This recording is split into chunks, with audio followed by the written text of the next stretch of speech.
ও খাবার থালাটা আমার সামনে নামিয়ে রাখলো, কিন্তু আমার চোখ তখন ওই কোণের দিকেই আটকে আছে। এই এই ভাই, এসব কি? এই বলে মাথা তুলে দেখি, এ কি? আজ সকাল থেকে বৃষ্টি হয়েই যাচ্ছে। এই বৃষ্টি থামবে বলে মনে হয় না আজ। সুজয় আজ আসার কথা ছিল চায়ের দোকানের আড্ডায়, মনে হয় না আজ আর আসতে পারবে বলে। ও মনুষদা, চা কোথায় গো? অনেকক্ষণ তো হলো। আমার নাম জ্যোতির্ময়।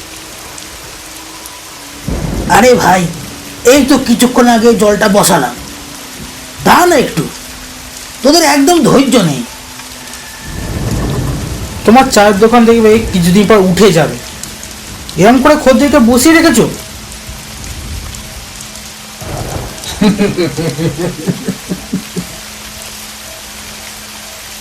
যদিদা, তুমি তো ভালো গল্প বলতে জানো, তাই না? হ্যাঁ জ্যোতি, একটা গল্প বল, তুই দারুণ গল্প বলতে পারিস। আচ্ছা, তোমরা যখন এত করেই বলছো, বলছি শোনো। এটা কিন্তু সত্যিকারের ঘটনা, যেটা আমার সাথে ঘটেছিল 4 বছর আগে। দেশের বাড়ি থেকে একটা চিঠি এসেছিল, দাদুর নাকি প্রচুর শরীর খারাপ, একবার দেখবি আয়। সেই দিন এইরকমই বৃষ্টি পড়ছিল।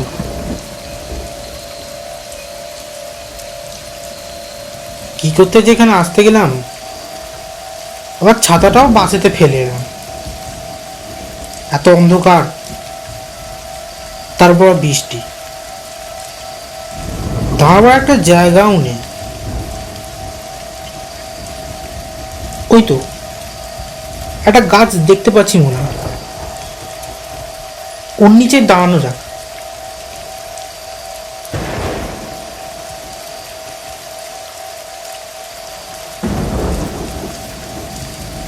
তখনই বৃষ্টিটা আরো জোরে এলো। আচমকাই কে যেন কোথা থেকে বলল, কোথায় যাওয়া হচ্ছে দাদা?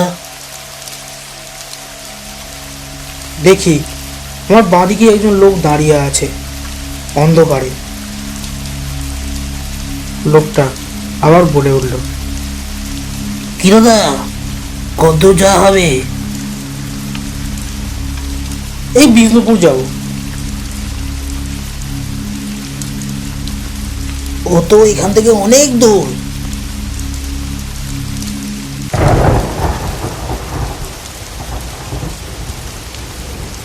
হ্যাঁ, আচ্ছা বলছি দাদা, এখান থেকে বলা মাত্র দেখি লোকটা আর নেই।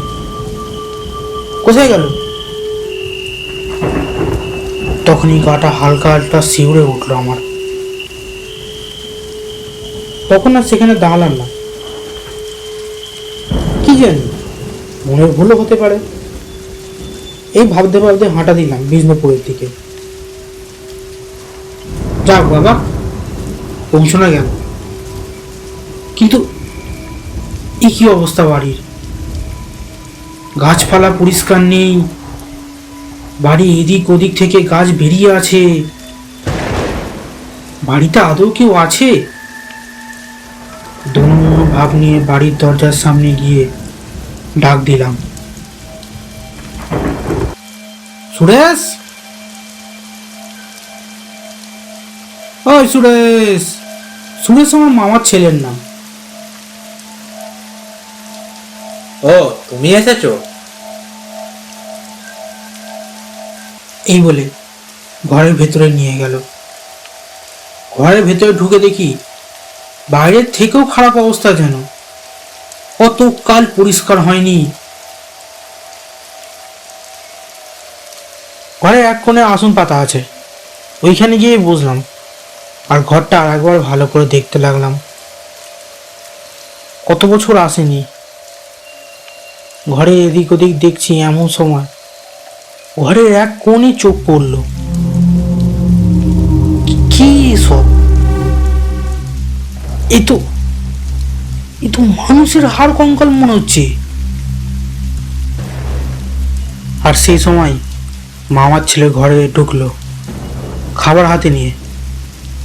ঢোকার সঙ্গে সঙ্গে জিজ্ঞাসা করলাম, ওগুলো সব ঘরের কোণে কি পড়ে আছে? কোনগুলো?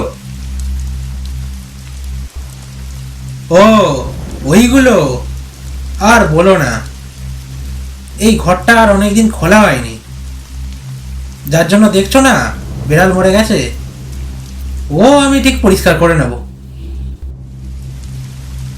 ও খাবার থালাটা আমার সামনে নামিয়ে রাখলো, কিন্তু আমার চোখ তখন ওই কোণের দিকেই আটকে আছে। এই এই ভাই, এসব কি? এই বলে মাথা তুলে দেখি, এ কি ভাই, কোথায়? এই যে ভূত! এসব দেখতে না পেরে তাড়াতাড়ি উঠে পড়লাম আর দৌড়লাম বাড়ির বাইরের দিকে। বেরিয়ে আরো জোরে দৌড়লাম, তখনও মামার ছেলে পিছন থেকে ডেকে যাচ্ছে।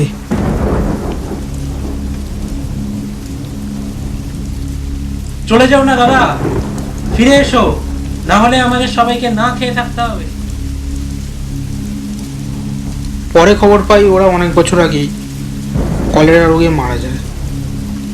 শুধু ওরা বলে না, গ্রামের বেশিরভাগ মানুষই মারা যায়।